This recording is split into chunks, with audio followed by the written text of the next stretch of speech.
আল্লাহর হাবিবের রওজা শরীফ দেখে আমি সহ্য করতে পারি না রে আবু বকর, বিদায় দাও, আমি চলে যাব।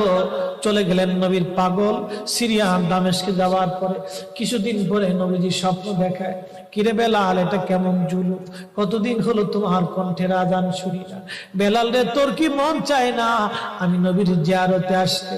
বেলাল আয়, আমি নবীর জিয়ারতে আয় রে বেলাল আয়, কতদিন হলো তোমার কণ্ঠের আজান শুনি না। স্বপ্ন যখন নবীজি দেখাইছে, এ মুসলমান, হযরতে বেলাল সুদূর সিরিয়ার দামেস্ক থেকে পাগলের মতো দৌড়াইলেন, পাগলের মতো ছুটে আসলেন। যখন মদিনাতে আসলেন তখন তাহাজ্জুদের সময় চলতেছিল।